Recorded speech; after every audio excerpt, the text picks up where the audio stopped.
भाई जंगम दुखिया जोगी दुखिया, तपस्वी को दुख दूना हो। जंगम दुखिया जोगी दुखिया, तपस्वी को दुख दूना हो। आशा तृष्णा सबको व्यापे, कोई महल ना सुना हो। कोई महल ना सुना हो, तंदर सुखिया कोई ना देखा। जो देखा सो दुखिया हो, उदय अस्त की बात करते हैं। मन सबका किया विवेका हो, सबका किया विवेका हो। भाई साच कहूँ तो जग ना माने, पर झूठ कही ना जाई हो। साच कहूँ तो ये जग ना माने, पर झूठ कही ना जाई हो। ये ब्रह्मा विष्णु शिव जी दुखिया, जिन ये राह चलाई हो। जिन ये राह चलाई हो, तंदर सुखिया कोई ना देखा। जो देखा सो दुखिया हो, उदय अस्त की बात करते हैं। मन सबका किया विवेका हो, सबका किया विवेका हो। सुरपति दुखिया भूपति दुखिया, रंग दुखी बपरीति हो। सुरपति दुखिया भूपति दुखिया, रंग दुखी बपरीति हो। कहें कबीर और सब दुखिया, एक संत सुखी मन जीती हो। संत सुखी मन जीती हो, तंदर सुखिया कोई न देखा। जो देखा सो दुखिया हो, उदय अस्त की बात करते हैं। मन सबका किया विवेका हो, सबका किया विवेका हो। सुरपति दुखिया भूपति दुखिया, रंग दुखी बपरीति हो। सुरपति दुखिया भूपति दुखिया, रंग दुखी बपरीति हो। कहे कबीर और सब दुखिया, एक संत सुखी मन जीती हो। संत सुखी मन जीती हो। पुण्यात्माओं, सौभाग्य आपका। आप जी को ये यथार्थ ज्ञान अमृत वचन सुनने को मिले, सौभाग्य प्राप्त हुआ आपको। भक्ति मुक्ति के दाता सतगुरु ये भटकत प्राण फिरंदा, उस साहिब के हुक्म बिना नी तरवर पात हिलंदा। उस परमात्मा कबीर भगवान की, अल्लाह अकबर की, उस महान परमेश्वर की आपके ऊपर असीम रजा है। और आप युगों युगों के बहुत पुण्यकर्मी प्राणी हो, जो ऐसे भाग दौड़ के जीवन से समय निकालकर यहाँ परमात्मा के दरबार में पहुँच पाते हो। उस परमात्मा की रजा बिना आप यहाँ नहीं आ सकते। आप ये ज्ञान भी नहीं सुन सकते, आप तक ये पहुँच भी नहीं सकता। इस ज्ञान को आप तक पहुँचाने के लिए परमात्मा ने 600 वर्ष पहले प्रयत्न किए। और उन दुष्ट लोगों ने, स्वार्थी नकली गुरुओं ने अपनी रोजी रोटी को उत्तम मानते हुए, प्रथम मानकर, अपने स्वार्थ को प्रधान मानते हुए कबीर भगवान उस धानक रूप जुलाहे को बहुत परेशान किया और यथार्थ ज्ञान को हमारे तक, आप तक नहीं पहुंचने दिया। उस परमेश्वर ने वो अमर ज्ञान अपनी वाणी में, सच्चिदानंद घन ब्रह्म की वाणी में, कबीर वाणी में लिपिबद्ध करवा दिया अपनी प्यारी आत्मा धर्मदास जी द्वारा। अब उस ज्ञान को, परमात्मा के उस विधान को, जो 600 वर्ष पहले परमेश्वर अपने द्वारा रची हुई सृष्टि की जानकारी, और हम कौन हैं, कहाँ से आए हैं, यहाँ क्यों दुखी हो रहे हैं, जन्म और मृत्यु का कारण क्या है, ये सब कुछ उस समय बताना चाहते थे। लेकिन इन नकली धर्म गुरुओं ने, इन दुष्ट लोगों ने हमारे तक ये पहुँचने नहीं दिया। परमात्मा का घोर विरोध करा दिया उनको काटने मारने बुरी तरह परेशान करने पर ही लगे रहे, जनता को भ्रमित करते रहे। उस परमेश्वर ने कहा था कि जब 5500 वर्ष कलयुग बीत जाएगा उस समय सभी अपनी प्यारी आत्माओं को शिक्षित करूंगा, पूरे मानव समाज को। और सदग्रंथों को, ये सभी धर्म के धर्मी अपने धर्म ग्रंथों को सच मानते हैं, और जिन गुरुओं को हम शास्त्रविद मानते थे वो अपने ही सदग्रंथों से अनभिज्ञ थे, अपरिचित थे, अज्ञानी थे। और हम उनको केवल संस्कृत भाषा जानने के कारण उन पर विश्वास किया करते थे कि सभी सदग्रंथ संस्कृत भाषा में हैं और ये हमारे हिंदू धर्मगुरु संस्कृत भाषा पढ़े हैं, इन्होंने सदग्रंथों को ठीक ठीक जाना होगा, ये सही बता रहे। और उनकी एक दाल गलती रही उस समय कि कबीर जुलाहा है, धानक है, और उस समय संस्कृत पढ़ने का अधिकार केवल ब्राह्मण वर्ग को ही था। इसलिए आम आदमी को यह शंका नहीं बनी, ये विश्वास बना नहीं, ये शंका बनी रही कि कबीर जी अशिक्षित है, परमेश्वर कबीर जी अशिक्षित है, ये झूठ ही बोल रहे होंगे सदग्रंथों के बारे में। क्योंकि सदग्रंथ हमारे पवित्र वेद, पवित्र श्रीमद् भगवद गीता, पवित्र पुराण आदि आदि ये संस्कृत भाषा में लिपिबद्ध हैं। तो परमात्मा ने ये समय निर्धारित किया था, अपनी प्यारी आत्मा धर्मदास जी से बताया था। और धर्मदास जी ने जब पूछा, परमात्मा आज तो बहुत ही धार्मिक व्यक्ति हैं, इनके अंदर धार्मिकता है, बुराइयों की भी त्रुटि है, यानी कमी है, बुराइयां भी कम है, न्यून है। और 5500 वर्ष जब कलयुग बीतेगा, यानी आज से लगभग 600 वर्ष पश्चात, तो और आप बताते हो कलयुग में मानव की वृत्ति बहुत गिर जाएगी, इनके विचार मलिन हो जाएंगे, चरित्र ठीक रहे नहीं, अविश्वासी कृत घनी बन जाएंगे। तो तब कैसे समझाओगे मेरे मालिक? तब परमेश्वर ने कहा था कि उस समय सबसे पहले मैं इनको शिक्षित करवाऊंगा। परमात्मा कबीर जी कहते हैं, ये सब खेल हमारे किए, हमसे मिले सो निश्चय जिए। और फिर जब ये शिक्षित हो जाएंगे तब अपना दास भेजूंगा। तब तो कहा था मैं स्वयं जाऊंगा और उन सदग्रंथों के गूढ़ रहस्यों को जन साधारण को बताऊंगा, लेकिन स्वयं नहीं आए तो दास भेज दिया पुण्यात्माओं उस परम पिता ने।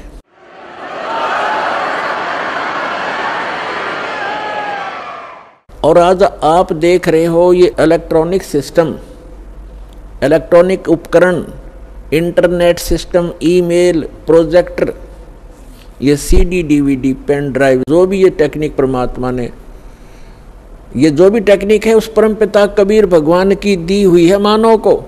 ये मानव सत्र की सोच नहीं, ये सत्कर मान लेना। अगर ये मानव की सोच होती तो लगभग 40 लाख वर्ष तो इस चतुर्युगी के बीत गए हैं और आज तक ये टेक्निक उपलब्ध नहीं हुई, मानव नहीं खोज सका। ये परमात्मा ने कलयुग इसलिए नाम रखा इसका कि इसमें मशीनरी युग होगा, टेक्निक इसके अंदर परमात्मा अपने बच्चों को देंगे। और उसका मूल उद्देश्य ये है कि इस तत्व ज्ञान को जो 600 वर्ष पहले परमात्मा कबीर जी बताना चाहते थे, आज घर बैठे अपने बच्चों को इन टीवी के माध्यम से, इंटरनेट के माध्यम से, ये जो यूट्यूब आदि बन गए हैं, इनके माध्यम से घर बैठे ये अमृत ज्ञान बताऊंगा। और तब ये समझ जाएंगे और मेरे पास आ जाएंगे, अपना कल्याण करवा लेंगे। तो ये सारा कुछ जो उपकरण बनवाए हैं परमात्मा ने, ये इसलिए दिए हैं, उस परमात्मा गॉड गिवन ये माइंड है, जीव का अपना सतर की सोच नहीं है, ना ये बना सकता है। और जैसे अभी इस दास का जन्म हुआ किसान परिवार में, 50 वर्ष पहले जब हम 10-12 वर्ष के थे, हमारे यहाँ जो गेहूं की कनक को निकालते थे, उसमें से भूसा अलग और कणक अलग करने के लिए एक 50 मन गेहूं के लिए 1 महीना लगता था। उसके ऊपर बैल घुमाते रहते थे, एक छड़ा बांध के पीछे बैलों के उसको घुमाते रहते थे।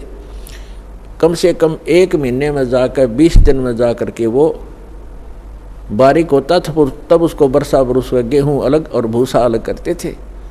ऐसी टेक्निक थी उस समय। और उससे पहले तो और उस हमारे समय में तो ऐसे घुमाने वाली चारा काटने की मशीन हाथ से घुमाने वाली लग गई थी, जिसने गंडासा कहते हैं। और उससे पहले हमने देखे हमारे दादाजी हाथ से ऐसे काटा करते थे, ऐसे। और पीछे जाओगे तो क्या होगा? तो कहने का भाव ये है कि जो आज टेक्निक प्राप्त है ये गॉड कबीर गिवन है, ताकि आप अपने सदग्रंथों को इन प्रोजेक्टर और डीवीडी के माध्यम से रूबरू देख सकें, आंखों देख सकें, फिर मिला सकें अपने। आपके घर उपलब्ध होती हैं ये सभी सदग्रंथ। और दया करी परमात्मा ने के अनुवादित करवा दिया उन्हीं के द्वारा जिनको ज्ञान नहीं था। अनुवाद उनको भाषा आती थी, जैसा भी उन्होंने अनुवाद, जहां उनकी बुद्धि काम करना बंद कर गई वहां तो गलत कर दिया, और जहां साधारण अनुवाद थे उन्होंने कर दिए। कहाँ स्लिप करी उनकी बुद्धि? जैसे श्रीमद् भगवत गीता अध्याय नंबर 7 के मंत्र नंबर 18 में अनुत्तम गति शब्द है। गीता ज्ञान दाता अपने से अन्य परमात्मा के विषय में जानकारी देता है और अपने विषय में भी जानकारी देता है। लेकिन गीता अनुवाद करने वालों का दृष्टिकोण यही रहा कि श्री कृष्ण जो है ये सुप्रीम पावर है। श्री कृष्ण इज विष्णु, ये विष्णु जी को सुप्रीम पावर मानकर ये मानते रहे कि श्रीमद् भगवत गीता का ज्ञान श्री विष्णु जी ने दिया है श्री कृष्ण रूप में। श्री कृष्ण भी विष्णु ही थे, ये खुद मानते हैं हमारे धर्मगुरु। तो इन्होंने श्रीमद् भगवत गीता को ठीक से ना समझकर, क्योंकि उनको सृष्टि रचना का ज्ञान नहीं था, जिस कारण से उन्होंने श्री कृष्ण को ही मूल परमात्मा मान लिया। जबकि गीता अध्याय नंबर 15 के श्लोक 16 और 17 में 3 प्रभु बताए हैं, 3 पुरुष बताए हैं। एक सरपुरुष है ब्रह्म, जिसको सरब्रह्म भी कहा जाता है। सरब्रह्म ये केवल 21 ब्रह्मांड का स्वामी है। और दूसरा है अक्षर पुरुष, इसको अक्षर ब्रह्म भी कहते हैं, इसको पर ब्रह्म भी कहते हैं। ये 7 संख्य ब्रह्मांड का स्वामी है, प्रभु है, पुरुष है, मालिक है। पुरुष कहो परमात्मा को। श्रीमद् भगवत गीता अध्याय नंबर 15 के श्लोक नंबर 16 में कहा कि 2 पुरुष हैं इस संसार में, पृथ्वी वाले लोकों में, और ये भी नाशवान और इनके अंतर्गत जितने प्राणी हैं वो भी नाशवान है। जीव आत्मा किसी की नहीं मरती, वो तो पशु पक्षी की भी नहीं मरती। श्रीमद् भगवत गीता अध्याय नंबर 15 के श्लोक नंबर 17 में तुरंत कहा है, उत्तम पुरुष है तू अन्य। पुरुष माने परमात्मा, प्रभु, स्वामी। उत्तम पुरुष यानी पुरुषोत्तम। पुरुषोत्तम तो इन दोनों से कोई भिन्न है। सरपुरुष और अक्षर पुरुष 16वें श्लोक में बताए, इनसे कोई भिन्न है, वो वास्तव में परमात्मा कहा जाता है। उत्तम पुरुष है तू अन्य परमात्मा इति उदाहरत। यह लोक तरम आविश्य विभर्ति अवय ईश्वर है। उत्तम पुरुष यानी पुरुषोत्तम, श्रेष्ठ भगवान, सही परमात्मा तो इन दोनों से कोई और है, अन्य है, और वही परमात्मा कहलाता है, वो परमात्मा कहा जाता है। और वही तीनों लोकों में प्रवेश करके सबका धारण पोषण करता है। श्रीमद् भगवत गीता अध्याय 15 के श्लोक नंबर 1 से लेकर 3 में एक विशेष विवेचन है, विवरण है कि उल्टा लटका हुआ यह संसार रूपी वृक्ष है। उल्टा लटका हुआ संसार रूपी वृक्ष जानो, जिसकी ऊपर को जड़ तो समझो मूल मालिक है। वो उत्तम पुरुष है तू अन्य जो है वो तो है जड़, मूल, और उसके बाद वो जमीन से बाहर दिखाई देता है, वो सारा पेड़ होता है। उसके फिर विभाग बताए हैं। अक्षर पुरुष जो तना है वो अक्षर पुरुष है, और उससे कोई मोटी डार निकलती है वो सरपुरुष समझो। और उस सरपुरुष के आगे जो 3 शाखा हैं, रजगुण ब्रह्मा, सतगुण विष्णु, तमगुण शिव जी, वो आगे शाखा हैं, वो देव हैं, ये तीनों ब्रह्मा विष्णु महेश हैं। और पात रूप संसार, उस परमेश्वर ने श्रीमद् भगवत गीता अध्याय नंबर 15 के श्लोक नंबर 1 में बताया है कि ऊपर उसी का विवरण अपनी सिंपल लैंग्वेज में सच्चिदानंद घन ब्रह्म की वाणी में कहा कि अक्षर पुरुष एक पेड़ है और सरपुरुष वाकी डार। सरपुरुष कहते हैं ज्योति निरंजन काल को, और इस काल के 3 पुत्र हैं, रजगुण ब्रह्मा, सतगुण विष्णु, तमगुण शिव जी। इस सरपुरुष के पुत्र हैं 3, ब्रह्मा विष्णु महेश।